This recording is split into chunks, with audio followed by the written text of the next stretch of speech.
Welcome to the Cyber Insights Podcast, brought to you by the ISACA Greater Washington, D.C. chapter. I'm your host, Jim Wiggins, and I'm joined today by my co-host, Mr. Altan Bulut. And our guest today is Dr. Kyle David. We'll be talking with Dr. David about the topic, Beyond Compliance, Turning Privacy into a Strategic Asset. Let's get into the episode. Hi, everyone, and welcome to Cyber Insights, the show where artificial intelligence, cybersecurity, IT audit, risk management, governance, and privacy converge. Brought to you by the ISACA Greater Washington, D.C. chapter, we bring you candid, expert-driven conversations on the challenges and opportunities shaping IT governance and digital transformation. I'm joined today by my co-host, Mr. Altan Bulut. Altan, how are you today? Doing great, Jim. Very excited about today's conversation on privacy and looking forward to getting into it. Absolutely. And as Altan alluded, we're going to be talking to you today, our theme around beyond compliance, turning privacy into a strategic asset. Too often, privacy is seen narrowly as a regulatory requirement, but in a data-driven, AI-powered world, privacy is also about trust, culture, and long-term business value. Our guest is Dr. Kyle David, former privacy analyst at the U.S. Department of Energy, and also the founder of Dr. David LLC. He's an educator specializing in privacy law and AI governance.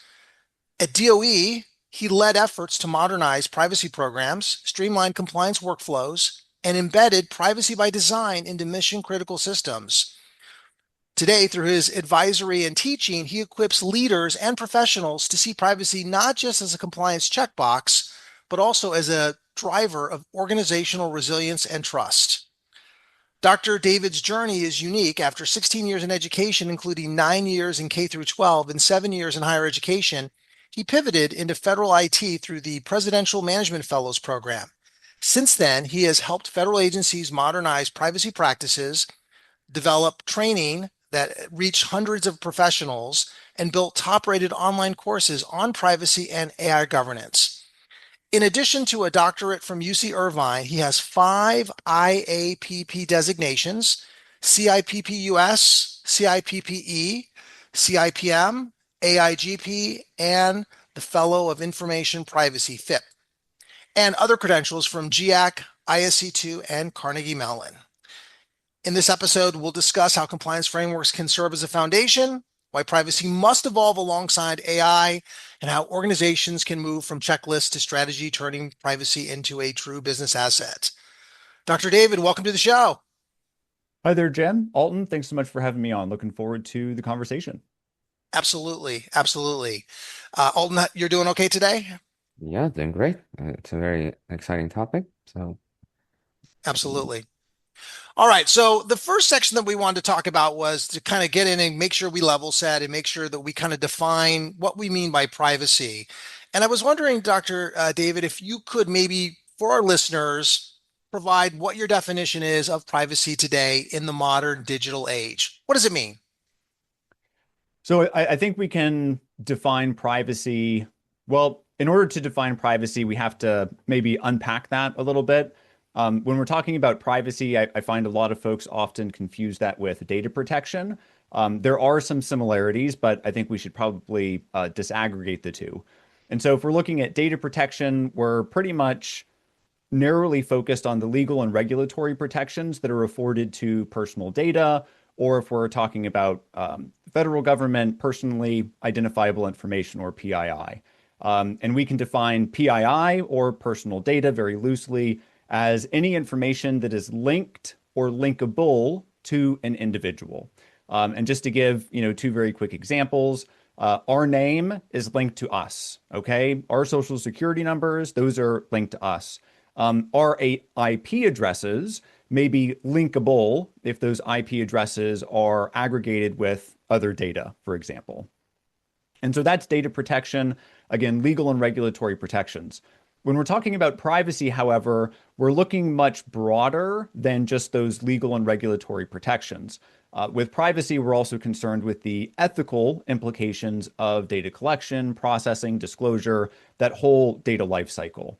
And if I were if I only had maybe 10 or 15 seconds to define what privacy is in that context, again, including the ethical implications and so forth, my go-to definition typically comes from Neil Richards. He published a book, I believe, in 2020 or 2021 titled Why Privacy Matters. And in that book, he defines privacy as the degree to which information is known and used. And so we could imagine privacy as Richards understands it, and as I agree, as a spectrum. And so one far extreme of that spectrum may be anonymized data. This is data that, pretty much under most circumstances is not going to be re-identified. It has been completely anonymized data. On the other far end of the spectrum would be identified data. So it includes our personal identifiers, such as our name, social security number, et cetera. And then in the middle, we would have pseudonymized data. This is data where the personal identifiers have been replaced with, instead of Kyle David, it's John Doe, for example. And so the degree to which that information is known and then used, because perhaps we have personal data that is known by our employer, but it is not used outside of a particular context, for example. Our employer is going to use that data to process it for tax-related purposes and, to make sure that our benefits are administered. When we're talking about defining, and I'm wrapping up here, when we're talking about privacy in the modern digital age, it's of course, it's not going to be any news to our listeners here that the collection of our personal data is ubiquitous nowadays. And, unless you're living, somewhere with no internet coverage and you don't have any smart devices, maybe in some rural area, if you've got a smartphone, you've got 16 sensors that are collecting data on you 24/7. If you use, if you use a computer, if you have a laptop, if you're consuming electricity off of the grid, I mean, data is being collected on us everywhere. The last thing that I'll leave us with, and this is really important when it comes to understanding the ethical implications of privacy, is that when our privacy is violated, it is not simply that our personal data is now known to others. And so if there's a data breach, if a malicious actor gets hold of a database and then releases that on the information for anyone to download, it's not just, identity theft that is a potential privacy harm. There may be physical harms. And so, in the news today, we hear a lot about ICE agents that are being doxxed, okay? You take a picture of their face, which is why a lot of them are wearing masks. You have a picture of their face. You can do some reverse image searches, and you can locate where they live, where their family lives. That puts them in physical danger. Identity theft would be an example of economic danger. Let's say that an embarrassing medical condition is leaked to your colleagues. That could be a form of psychological harm that you fear. Reputational harm when we're talking about organizations and institutions, and so on and so forth. So that idea of a privacy harm, I think, is really important for folks, because when we understand the implications of our personal data, a loss of control over our personal data, then I think it becomes a little bit more visceral what those harms are. And the impact of educating people, the importance of handling our data appropriately, becomes a lot easier. So I'll stop there. We're going to talk a little bit more about workforce development later, I think. But that's a very long-winded answer to what privacy is, and I think that just demonstrates that it's an important, complex topic. Absolutely. Maybe I'll go with the next question. So when we look at the historical context or perspective, how do you see the concept of privacy being evolved, having been evolved in terms of how people view it? How is it conceived of in the cultural zeitgeist, maybe from its legal, historical, like maybe religious, philosophical roots to today's interconnected, technology-driven world. So how do you see that transition over maybe thousands of years into how people Well, I perceive it? can't go back 1,000 years, Yeah, but maybe a maybe I few could go hundred, back. yeah, a couple hundred, maybe. Yeah, Yeah, maybe like 250 for the US perspective. If the audience is interested in a particular book series, there's a French historian that I think has like a 3 or 4 volume series on privacy and family life. And he pretty much looks at this idea of privacy throughout Western civilization. So if you really want to go back thousands of years, then that would be the person to go to. The name is not top of mind right now, but if you searched up 4 volume series on privacy and family life, I'm sure you could find it. I think from an American perspective, we can go back to the Constitution. And while the US Constitution itself doesn't have the word privacy in it, the Supreme Court has traditionally respected what they would refer to as a penumbra, or there are certain amendments within the Constitution that protect privacy when we look at them from a certain perspective. And so, for example, the Third Amendment on quartering soldiers that protects the privacy of our home, our domicile rather. The Fourth Amendment, so protection from search and seizure. The Fifth Amendment, informational privacy, the right not to incriminate oneself. And then the 14th Amendment, this is going to be a hot topic issue. We'll put that to the side right now. But traditionally, the 14th Amendment has protected bodily autonomy, the right to make decisions over our own bodies. Of course, there have been some changes there in recent years, but that's a separate conversation. Yeah. And so I think if we're looking within the historical context, we would start with the U.S. Constitution and its amendments. Coming a little more closer to the present day, I think most textbooks that you read that are dealing with the topic of privacy in the West and definitely in the United States are going to look at the seminal article out of Harvard Law Review from Warren and Brandeis, The Right to Privacy. That was published in 1890. And they essentially said that privacy is the right to be let alone. The historical moment there in the late 19th century is going to be very different than it is here as we're closing in on mid 21st century. But when you look at Warren and Brandeis, one of the main technological advancements of that period was the camera. And so you would essentially start to have paparazzi to a certain extent, or investigative journalism. And what Warren and Brandeis are arguing for is this right to be let alone. If we want to look at how privacy is respected in the United States today, it's informative to look at the different privacy torts that are available for individuals. So intrusion on seclusion, public disclosure of private facts, false light and appropriation. And those provide an overview of at least what our legal system recognizes as being private. And then if we look at our current privacy landscape, we see that in the United States, we have a sector-specific regime. And so the way that personal health information is protected in a health context is going to be different than information in the financial sector. When it comes to telemarketing or direct marketing, there's another definition of personal information there. And then even at the state level, when we're looking at comprehensive privacy legislation, I believe now we have somewhere around 20 states that have what are considered comprehensive privacy laws that are on the books, either in effect or coming into effect over the next 12 to 18 months or so. I think our definition of privacy, again, from an American point of view, has not really kept up with the major technological advances. Spoke just a moment ago about the ubiquity of data collection. Yeah. Our regime right now is the notice and choice regime. So if a company, if an organization is saying, hey, we're collecting your data and this is how we're going to use it, even if those terms of service are buried in pages and pages of legalese, hey, we told you what you were going to do and you accepted it in order to use the service. And so we can pretty much do whatever we want to with your data, including over collection, sharing it with data brokers and so forth. And I think that is an approach to privacy that most Americans disagree with. So that's a very broad arc.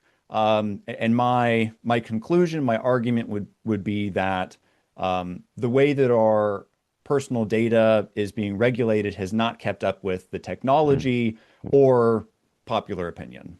Yeah, absolutely. So do you see a shift when with the advent of the internet and broad digitization, like a lot of our records end up being almost like virtually permanent, right? So there's that aspect to it too. When we talk about the right of being left alone, and there's that like memory aspect of it too. Like even if something gets exposed that people don't want it to be, maybe regardless of the nature of the content of their aspect of their lives.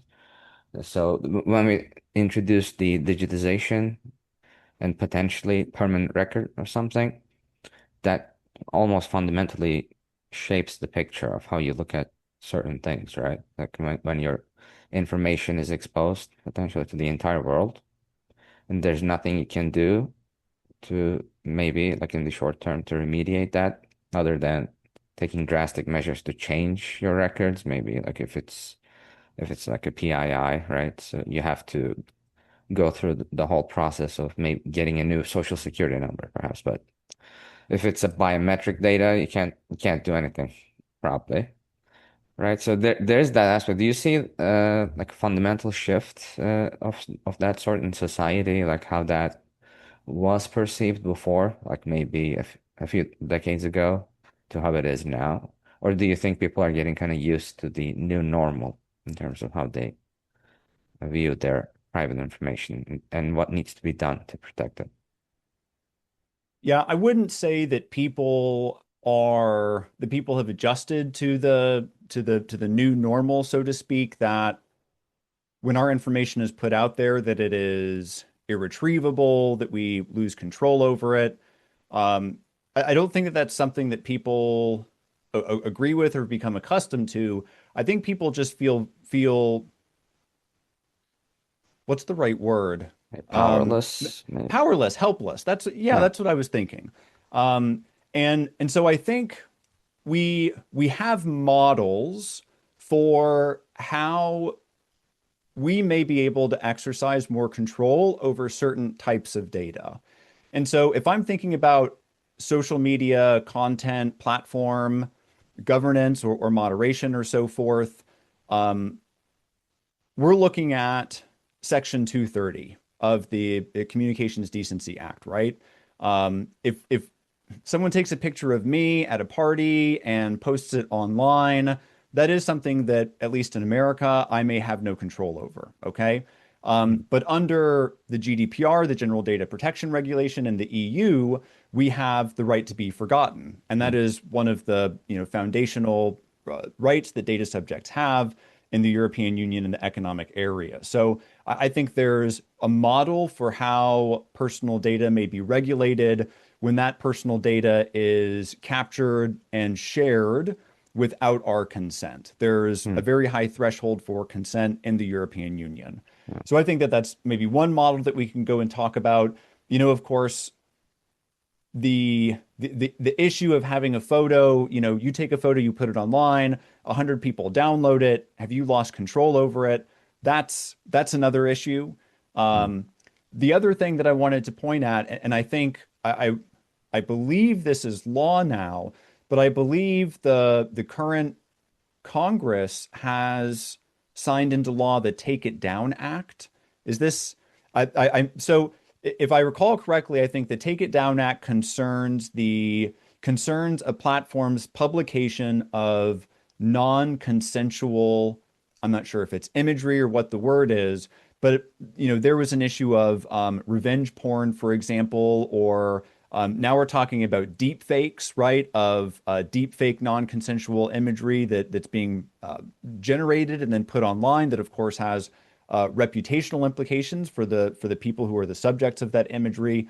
I believe platforms are now required to remove that imagery or that data.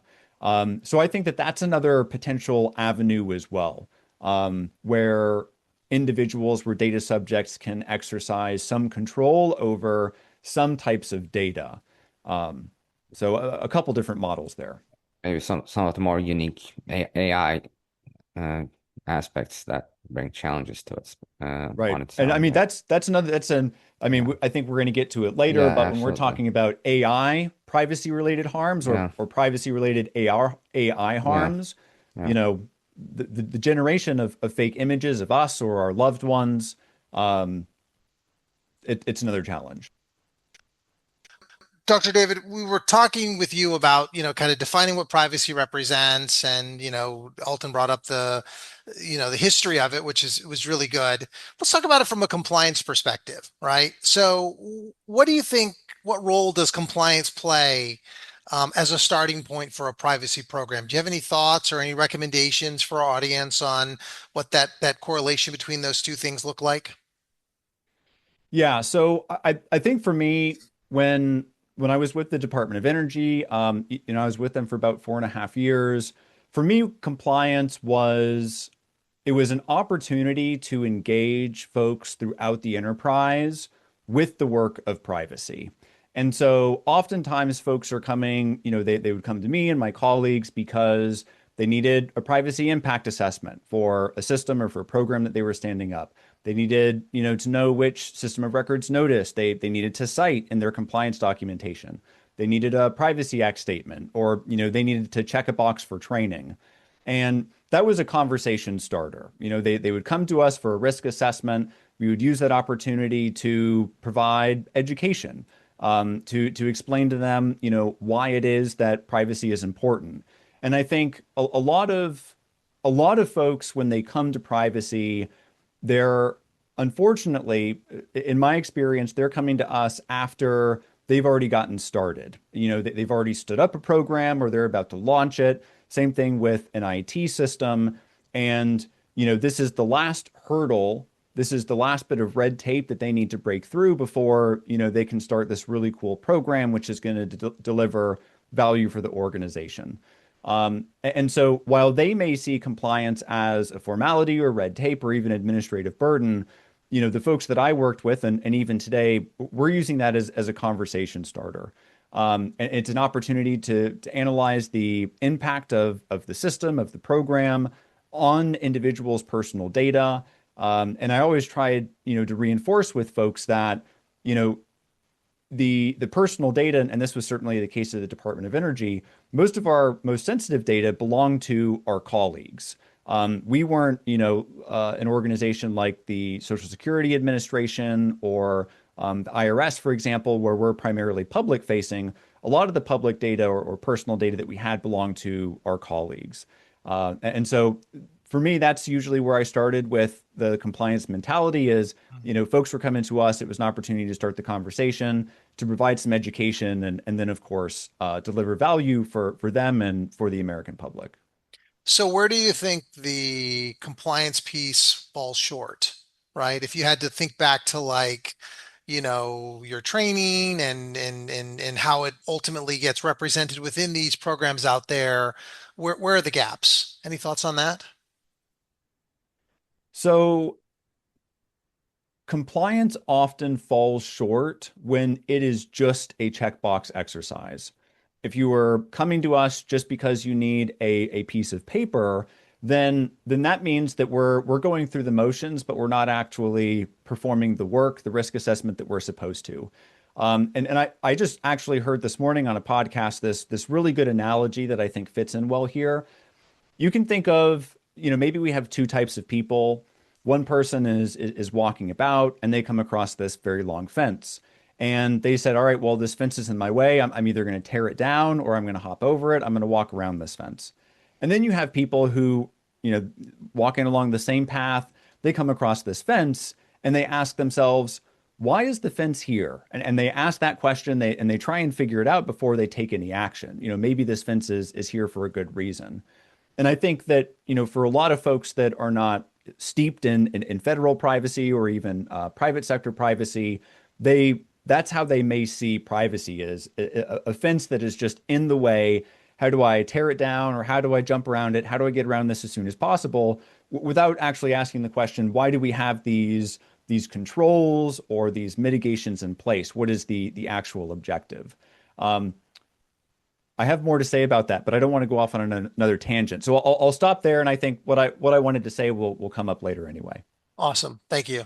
Alton, you're next.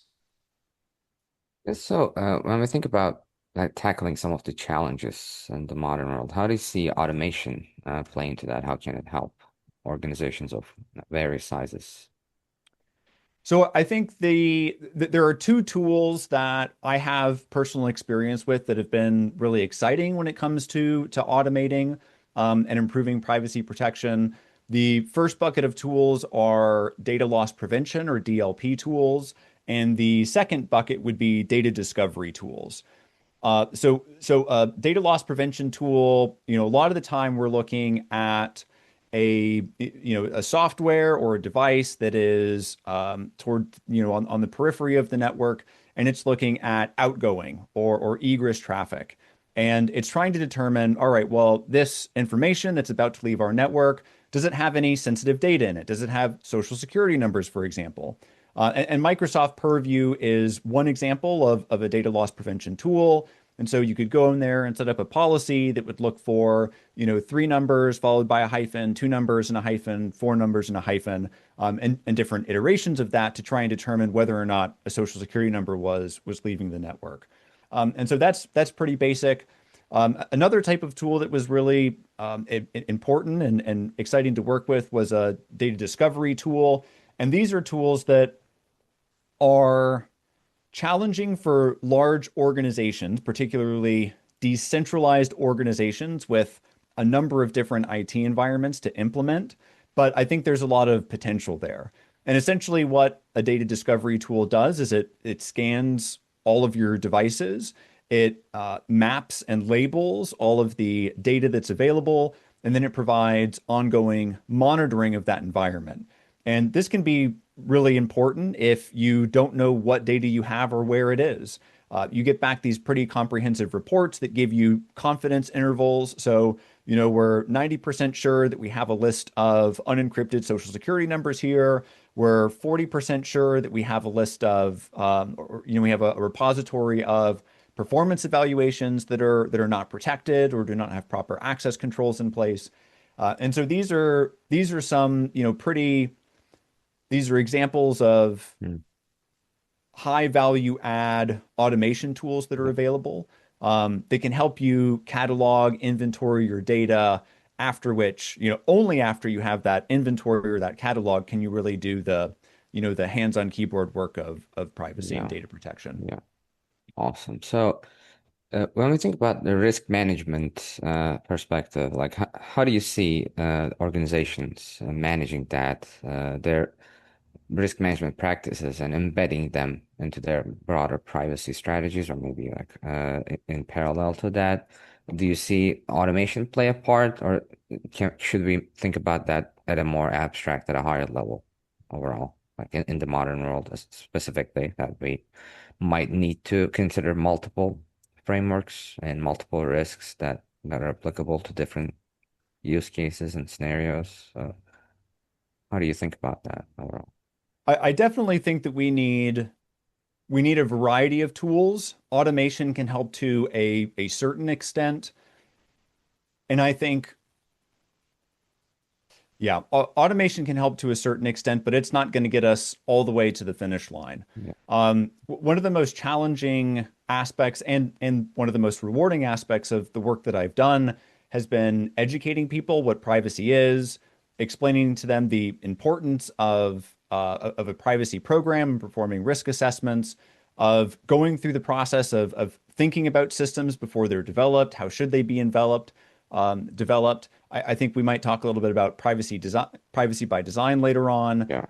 But embedding those principles into the process, establishing the relationships, and then really building for a strong future relationship with a program is important. And I think if we're doing privacy properly, privacy by design, then we're involved before the system, before anything has been procured, right? Or before we've even started building the infrastructure for a program or for software application, because for example, we don't want to be over collecting data. If we don't need your mother's maiden name, we're not going to collect it. If we don't need your social security number, we're not going to collect it. And it's really only when privacy is involved at the ground level there that we can do that work appropriately. I think the automation tools are useful later on in the software development lifecycle. But I think, humans need to be involved, person-to-person contact early on, really, for that to be most effective. Yeah. Jim, you'll take the Yeah, absolutely. subject Got it. now. Okay. So, we kind of were moving around there a little bit. Sorry. We were talking about, some of the compliance challenges, risk management, and you alluded to some of the data protection components and privacy by design. Can we build a little bit on top of privacy by design? So what do you think effective privacy design looks like in practice today? You talked about, early on, but how does that get articulated? If our audience is trying to get their head wrapped around it, how do they see that, or how's the best way for them to kind of envision that? Right. Privacy by design is made up of, I think it's 7 different principles. And so I'll just go through those real quick, and then, I'll go back and provide examples of what that operationalization or implementation of privacy by design would look like. Um, so privacy by design, 7 principles. They're respect for users. So the end users, the folks who are using the system, or the folks whose data we're collecting. It's also proactive and preventative, as opposed to reactive and remedial. And so, for example, if the privacy folks are being brought into a project at the very beginning, that's proactive and preventative. If the program has been operational for 3 years and we're only now being brought in, that's reactive, right? Privacy is the default setting, meaning that we're going to be implementing the strictest controls possible, and then adjusting those controls based on the use case. It's embedded into the design. Again, it's not tacked on afterwards. It's positive sum, not zero sum. And so, depending on what you're listening to and with regards to current events, you may be hearing a lot about AI regulation and hearing that regulation stifles innovation. And so that would be a zero sum approach to this, right? If we're regulating AI, then we're going to be incapable of innovating, when that's not necessarily the case. Folks would argue, for example, that when we have regulation, that it helps to clarify legal and ethical boundaries, it reduces uncertainty. Regulation is often only targeting high-risk applications, not early-stage experimentation, for example. So we can have positive sum privacy that innovates and protects the individuals behind the personal data that we're collecting. Second to last, end-to-end security. So, throughout that data pipeline. And finally, privacy by design is transparent. I said I was going to list the principles and then talk about them, but I actually talked about them as I was implementing them. That's privacy by design, and those are some examples of how you would implement that, what that would look like at an organization. Got it. Got it. Okay, awesome. One quick follow-on question relative to that. Um, so we talked earlier about automation already. We talked a little bit about risk management. What do you think the biggest challenges are there today in terms of protecting this information that's out there? Any particular hot button areas you're seeing relative to sensitive data? I think the biggest challenge is just knowing what we have and where it is. I think that I think that a default setting of most people is to want to do the most good possible.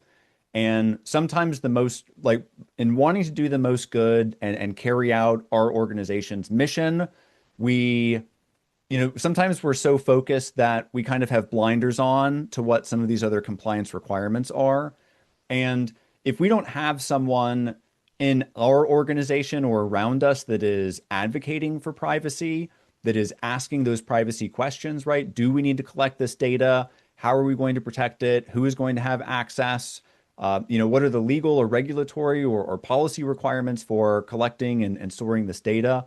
If we don't have that, if we don't have that voice in our circle, then those questions aren't going to get answered, maybe at all, or until it's too late.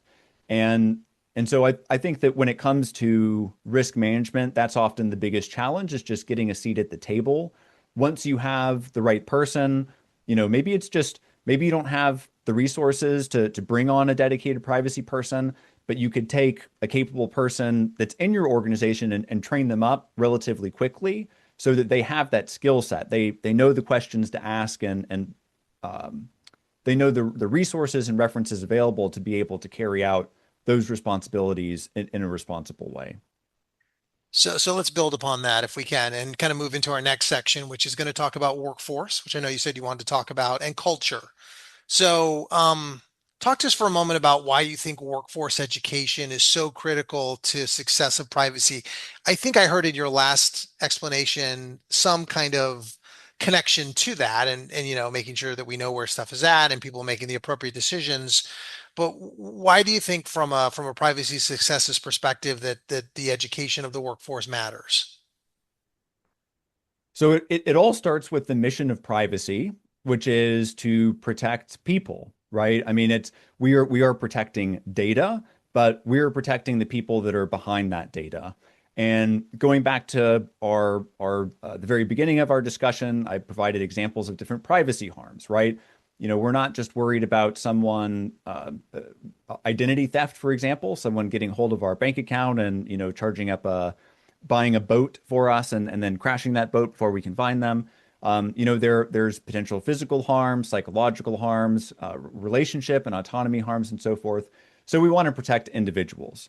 And again, I think when you can put a human face on something, when there's a story behind, when there's a story that motivates the work you do, I think it makes it easier for people to connect, right?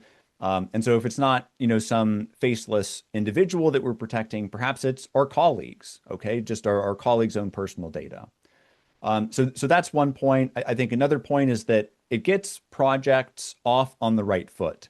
If you imagine, for example, and I've been a part of a few privacy impact assessments where the program was already underway and collecting data, and you come back and say, you can't do this or you shouldn't be doing this, then that means perhaps a program that's already operational or that is about to start collecting data, it's going to slow them down. And so when you think about building value for your organization, you want to do things right and you want to do them right from the beginning. Build in the appropriate controls because ultimately that's going to keep you meeting the established timeline. And so by getting the project off on the right foot, we're setting expectations early and we understand what's required moving forward. One thing I don't think that we've talked about quite yet, and this is really a separate conversation, but it's related.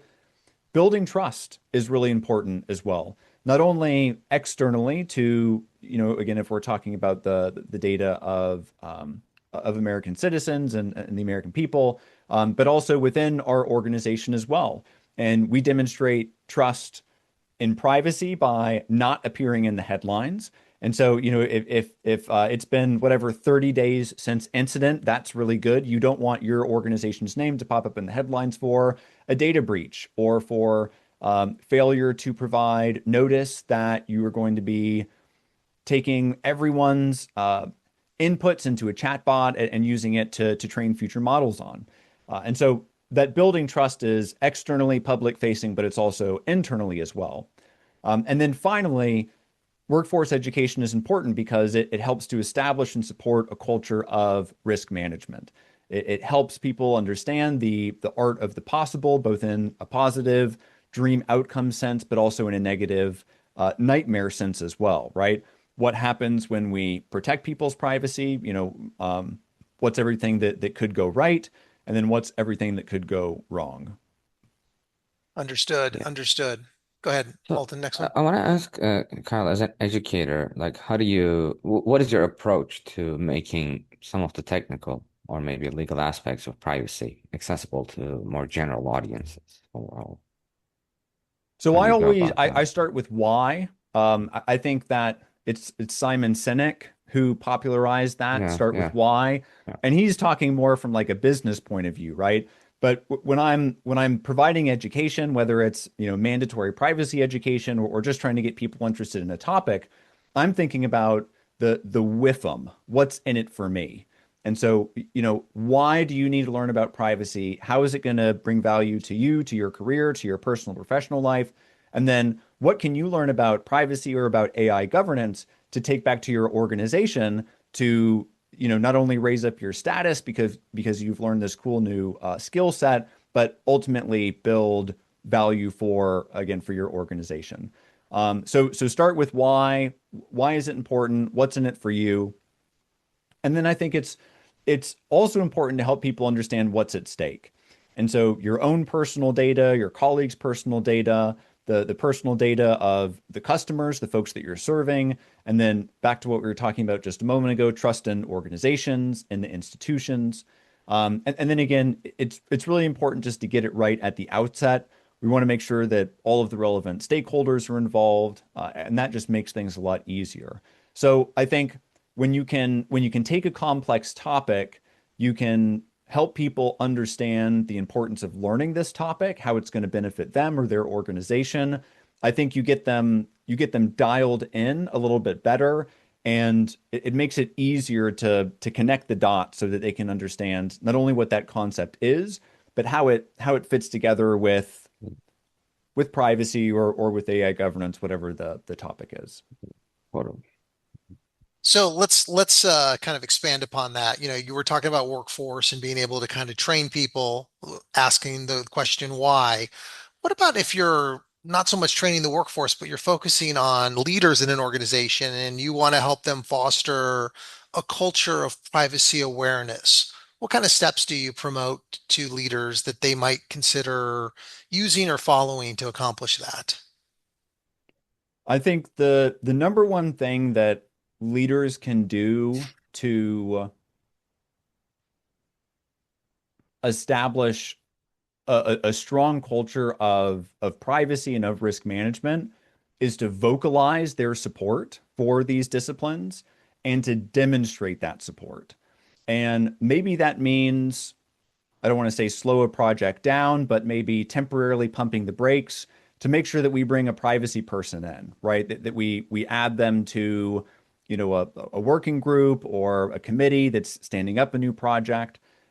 It's important that they advocate for and they support their program staff, and that staff is appropriately resourced. So, we have enough people, we have, the skills that we need in order to carry this out. And in the most successful projects I've been a part of, there's always been very visible leadership buy-in and support and promotion of those people. And I think when you have that, it makes it easier for people to, I mean, you get buy-in from the rest of the group, right? That, all right, this is important, not just because so and so says so, but they've demonstrated why this is important and how it's going to add value to this program, this project, and our organization. Understood. Understood. Okay, we've only got a little bit of time left, but we do want to cover a couple of other sections, at least superficially, or at least talk a little bit about them. And we got to talk about artificial intelligence, right? We can't leave that stone unturned. So, talk to us for a moment about what unique challenges AI brings to the privacy landscape.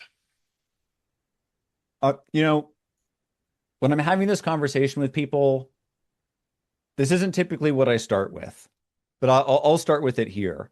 And I think the biggest challenge is that there's a much bigger learning curve when it comes to learning artificial intelligence. There are some concepts in AI that are foreign to privacy, and in order to really understand how AI works, you need to understand those foundational concepts. So there's a little bit more of a learning curve.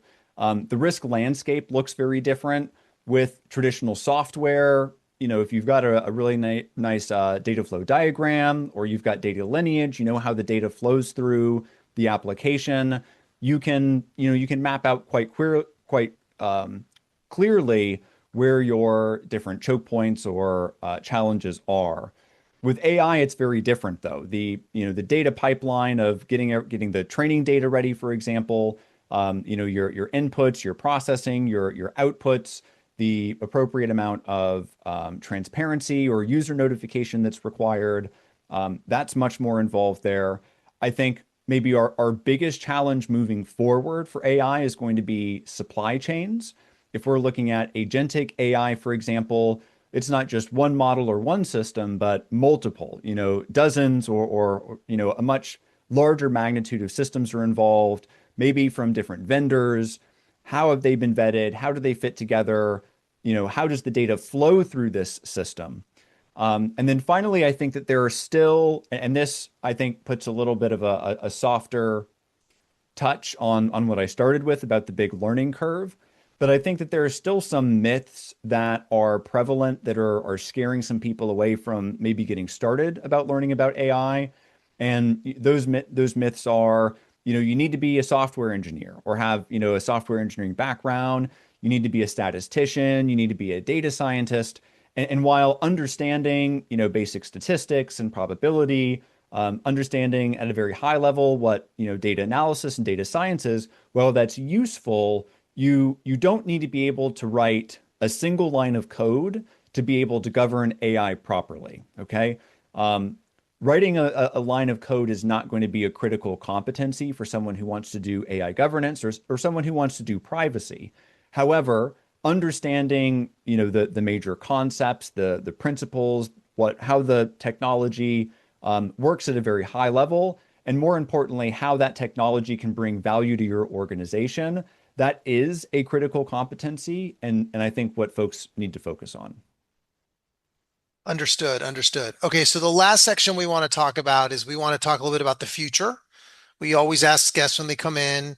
It's not, well, actually wasn't on the list of the questions that we sent to you, but I figured it's a good way to kind of wrap things up in that respect. I think Alton may want to follow up with one more question afterwards. But if you're looking into your crystal ball, what do you think the world of privacy looks like in the next 2 to 5 years? How do you envision it starting to unfold? Maybe does AI play a role in that? What would you tell our listeners to be taking a look at or paying attention to? So I think that anyone who's doing privacy today, I think it's very likely that privacy is going to continue to grow into an interdisciplinary. Let me rephrase that. Privacy already is interdisciplinary. I think that the most effective privacy professionals are going to have a strong understanding of multiple disciplines. They're going to understand not only privacy, but they're going to need to understand AI, cybersecurity, a little bit of data science in order to do their jobs most effectively. And so I can see that, I can't think of the right word. And I don't want to say like multi-hatted, but I think the most effective privacy professionals are going to understand multiple disciplines. It's not going to be, I just do HIPAA or I just do GLBA or I just do GDPR. You're going to need to understand a lot of different technologies in order to do your job very well. So that's my first point or crystal ball. And I think we're starting to see that in the most recent IAPP jobs and salary report. Came out, maybe it was early September or in August that was published. They show that, over the recent, 12 or 18 months, that majority of privacy professionals have taken on AI governance responsibilities. The other thing that I think is going to be really important for privacy and for AI is understanding all of the different laws and frameworks that are out there. Depending on the organization that you're working with, you're going to need to understand how the European Union, for example, manages privacy, how different states in the United States manage privacy, what are their compliance requirements. India, China, South Korea, we have all of these very different privacy regimes throughout the world. And as our AI infrastructure expands, as we continue to integrate, I think it's going to make the legal and regulatory compliance more challenging. And so perhaps these are just continuations of trends that we already see today. I don't think there's really anything original in my analysis there. But those are the two things that I would keep an eye on. Awesome, awesome. One final question for you. It shouldn't take you more than 10 seconds. How can listeners learn more about you or connect with you? So you can find me on LinkedIn if you look for Kyle David or Dr. David LLC. find me on LinkedIn. Always happy to connect with people there. And my email is drdavid@drdavidprivacy.com. And my website, drdavidprivacy.com. Awesome. Well, that's going to wrap up this episode of Cyber Insights. And of course, that was presented by the ISACA Greater Washington, D.C. chapter. A big thank you to our guest, Dr. Kyle David.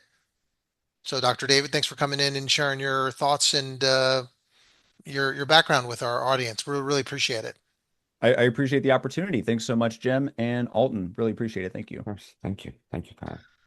So today's conversation showed us that privacy isn't just about laws, policies, and checklists. As Dr. David explained, compliance provides foundational components that can be embedded into the culture. And also we explored automation, AI governance, workforce education, how that can elevate privacy from legal requirements to true business enablers, one that builds trust, strengthens organizational integrity, and shapes the future of leadership in this space.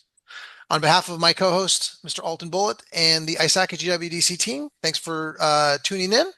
Be sure to join us for our upcoming ISACA-GWDC events. You can check that out at the chapter's website, www.isaca-gwdc.org. I'm Jim Wiggins, and this has been Cyber Insights. Until next time, stay informed, stay secure, and remember, privacy done right is not just privacy, it's not just compliance, it's strategy. We'll see you next time. Thanks a lot. Bye-bye.